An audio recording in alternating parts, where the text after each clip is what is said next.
பாட்டாளி தமிழர்கள் முதல் உலகத் தமிழர்கள் வரை அனைவருக்கும் அன்பு வணக்கம். அன்பிற்குரிய தமிழர்களே, இன்றைக்கு நம்முடைய எரிதனல் வலைவொலியில் எதை பற்றி பேசப் போகிறோம் என்று சொன்னால், நேற்று ஏற்கனவே பேசினோம்.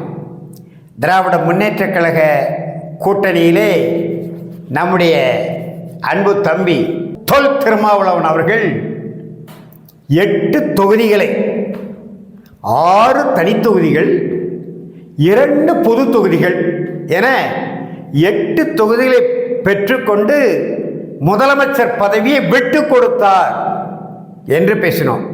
அதிகார பகிர்வு என்று முழங்கிய முழக்கத்தை திரும்ப பெற்றுக்கொண்டார் என்பது குறித்து நேற்று பேசினோம். ஏனென்று சொன்னால், அடங்க மறு, அத்துமீறு, திமிரி எழு, திருப்பி தாக்கு, இப்படி முழங்கி ஆதி தமிழ் குடிமக்களான பறையர்குல தமிழர்களை தட்டி எழுப்பினார், இயக்கம் கட்டினார், தேர்தல் பாதை தேர்தல் பாதை என்ற நிலைப்பாட்டை எடுத்தார்.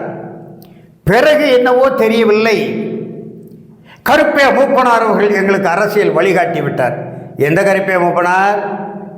1968 திராவிட முன்னேற்ற கழகம் முதலிலே ஆட்சி கட்டிலில் அமர்ந்திருக்கிற பொழுது, சமூக நீதியின் அடித்தளத்தில் கட்டப்பட்ட கழகம், அறிஞர் அண்ணா அவர்கள் முதலமைச்சராக இருக்கிற பொழுது கீழ் வெண்மணிலே ஒரு படி நெல் அறுப்பு கூலி கூடுதலாக கேட்டார்கள்.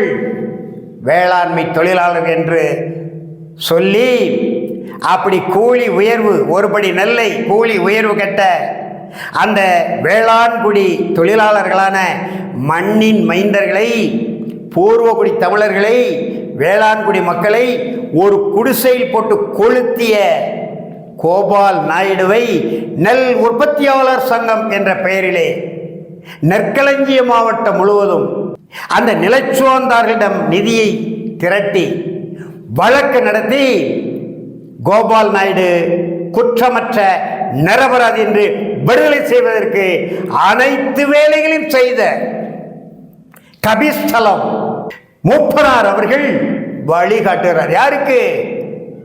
ஒடுக்கப்பட்ட மக்கள், அடக்கப்பட்ட மக்கள், பிதுக்கப்பட்ட மக்கள், புறக்கணிக்கப்பட்ட மக்கள், விளிம்பு நில மக்கள். தொல் திருமாவளவன் என் தம்பி, அவர்களுக்கான கட்சி, சமூக விடுதலை, சமூக நீதி, இப்படியெல்லாம் பேசி அந்த அடித்தட்டு மக்களை அணிதிரட்டி கடைசியில் கருப்பையா மூப்பனார் அந்த மக்களையே இல்லை, தேவேந்திர குல வேளாளர் சமூக மக்களும் கீழ்வெண்மணி படுகொலையிலே பலியானார்கள். பிறகு பழி தீர்த்தார்கள். அமல்ராஜ் என்கின்ற ஒரு மாவீரன் பழி தீர்த்தார், மறைந்து போயிட்டார் அண்மையிலே. ஆனால் விடுதலை சிறுத்தைகள் அப்படி புறப்பட்டு கடைசியில் அவர்தான் வழிகாட்டுகிறார் என்று சொல்லி தேர்தல் பாதைக்கு வந்தார்கள். சரி, வந்தது சரி, தேர்தல் களமாடினார்கள். 2001 இன்றைக்கு எதை மதவாத கட்சி என்று என் தம்பி தொல் திருமாவளவன் சொல்லுகிறாரோ, பாசிச பாரதிய ஜனதா கட்சியை மதவாத கட்சி தான், பாசிச கட்சி தான். 2001 அந்த கட்சி கூட தானே கூட்டணி சேர்ந்து மங்களூர் சட்டமன்ற உறுப்பினராகி சட்டமன்றத்துக்குள்ளே நுழைந்தீர்கள்.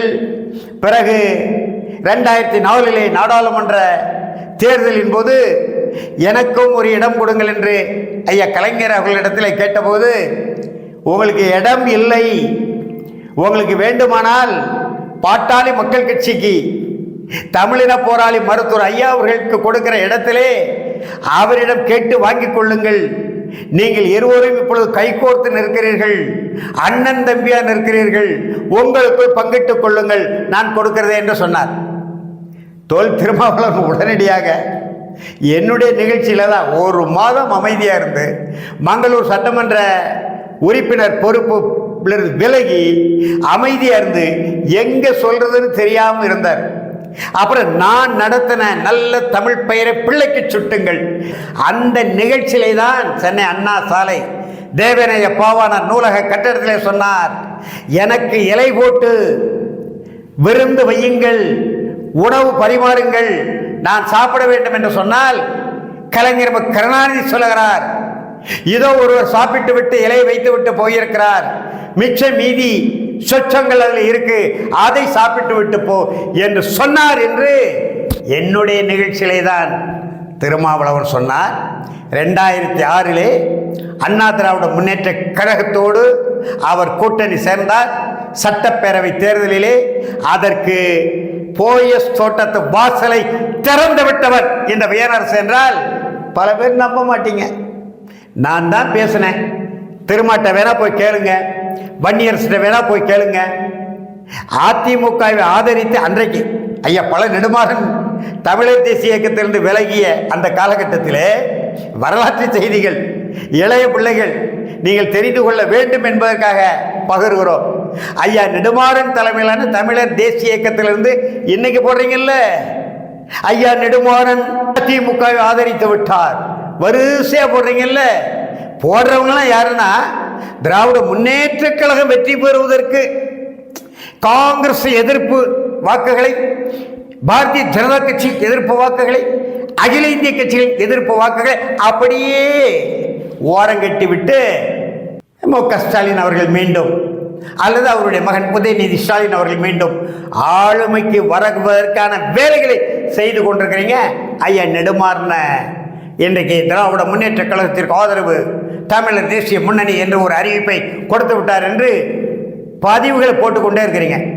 2004 பொடா சட்டத்தில் ஐயா பல நெடுமாறன், பேராசிரியர் சு வீரபாண்டியன், புதுக்கோட்டை அண்ணன் பாவாணன் போன்றவர்கள் விடுதலையான காலகட்டத்திலே திராவிட முன்னேற்ற கழக காங்கிரஸ் கூட்டணி ஆதரிப்பதற்கு முன் வந்தார். அன்றைக்கு தான் எனக்கு ஐயாவுக்கும் கருத்து வேறுபாடு, ஆதரிக்க கூடாது என்று சொன்னேன்.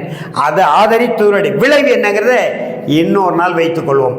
இன்றைக்கு திராவிட முன்னேற்ற கழகம் 5 ஆண்டு காலம் உதயசூரியன் சின்னத்திலே போட்டியிட்டு சட்டப்பேரவைக்குள்ளே நுழைந்து மொழி, இனம், நாடு, வரலாறு, ஈழத்தமிழர், புலம்பெயர் தமிழர், காவிரி உரிமை, கச்சத்தீவு, பாலாறு, முல்லைப்பெரியார் அணை உரிமை, தமிழ் ஆட்சி மொழி, பயிற்று மொழி, சாலை உரிமை, சுங்கச்சாவடி அடித்து நொறுக்கிறது. எல்லா நிலைகளிலும் இந்த தமிழ் தேசிய பேரினத்தின் குரலாக ஒலித்த வேல்முருகனை வெளியே தள்ளிட்டீங்க திராவிட முன்னேற்ற கழகம். ஆனால் இந்த மொழிக்கு, இனத்திற்கு, நிலத்திற்கு ஒரு துரும்பை கூட தூக்கி போடாத பிரேமலதாவை தெலுங்கு தாய்மொழி என்கின்ற ஒரே காரணத்துக்காக அழைத்து மாநிலங்களவை இந்த சுதீஷுங்கிற தெலுங்க இந்த மொழிக்கு, இனத்துக்கு, நிலத்துக்கு உழைத்திருப்பானா அவனுக்கு மாநிலங்களவை 2021 சட்டப்பேரவை தேர்தலில் பச்சை தமிழர் எடப்பாடி பழனிசாமி அப்படி தருகிறேன் என்று சொல்லிவிட்டு அவர்களுடைய நடவடிக்கைகளை பார்த்து தர மறுத்து விட்டார். அன்புமணி அவர்கள் கொடுத்தார், இப்போதும் அவர் தான் கொடுத்திருக்கிறார். இப்படிப்பட்ட தேமுதிகவுக்கு 10 தொகுதி கொடுக்குறீங்க. ஏன் விடுதலை சிறுத்தைகளுக்கு 12 தொகுதி கொடுத்தானே? ஒரு காலத்திலே மக்களுக்காக கிராமப்புறங்களிலே ஒரே ஒரு தோழன், இந்திய கம்யூனிஸ்ட் கட்சி தோழராக இருந்தாலும் சரி, இந்திய மார்க்சிஸ்ட் கம்யூனிஸ்ட் கட்சி தோழனாக இருந்தாலும் சரி, செங்கோடி படித்துக் கொண்டு போராட்ட களத்தில் நிற்பான், பங்கீட்டு கடையில் போராடுவான், குடிநீர் குழாயிலே போராடுவான், வருவாய் அலுவலகத்தில் போராடுவான், வட்டாட்சியர் அலுவலகத்தில் போராடுவான், மாவட்ட ஆட்சியர் அலுவலகத்தில் போராடுவான். அரசு அலுவலகங்களிலே அந்தந்த துறை சார்ந்த அலுவலர்களால் அல்லது அலுவல் பணிகளால் நாட்டு மக்களுக்கு மாறான செயற்பாடுகள் நடக்குமேயானால், நாட்டு மக்களின் உரிமைகள் தடுக்கப்படுமேனால் அதற்காக செங்கொடி பிடித்து பேசுவார். கம்யூனிஸ்ட் கட்சி இன்னைக்கு போராடல, அது வேற செய்தி. அந்த கம்யூனிஸ்ட் கட்சிகளுக்கு ஒரு 6 தொகுதி கொடுக்கலாம். ஆனால் மாறாக எதுவுமே இல்லாத, ஒரு துரும்பளவு கூட தூக்கி போடாத, வாக்கு வங்கியே இல்லாத அந்த அம்மா பிரேமலதா நாங்கள் விட்டு கொடுத்திருக்கிறோம். ஒரு மாதத்துக்கு முன்பு 234 தொகுதிகளில் நாங்கள் வேட்பாளர் நிறுத்தி வெற்றி பெறுவோம், ஆட்சி அமைப்போம். அப்புறம் அங்க விக்கிரவாண்டியில மாநாடு போடுவது கூட்டணி பற்றி முடிவாகி விட்டது. அறிவிக்கத்தான் இல்லை. எந்த கூட்டணி? பாசிச பாரதிய ஜனதா கட்சி கூட நீங்க பேசுனது யார் பேசுனது? பிரேமலதா பேசுனது. இப்படியெல்லாம் சொல்லிவிட்டு வந்த தேமுதிகவுக்கு, தேசிய முற்போக்கு திராவிட கழகத்திற்கு 10 தொகுதிகளை அள்ளி கொடுத்திருக்கிறார். அந்தம்மா நாங்களும் விட்டு கொடுத்துத்தான் 25 தொகுதிகளை கேட்டாங்களாம். அந்த வகையிலே இந்த செய்தியின் ஊடாக தமிழ் தேசிய கள பணியாளர்களுக்கு, தமிழ் தேசிய அமைப்புகள், இயக்கங்கள், கட்சிகள், பேரவைகளுக்கு ஊருக்கு ஒருவர் தான் இருப்போம்.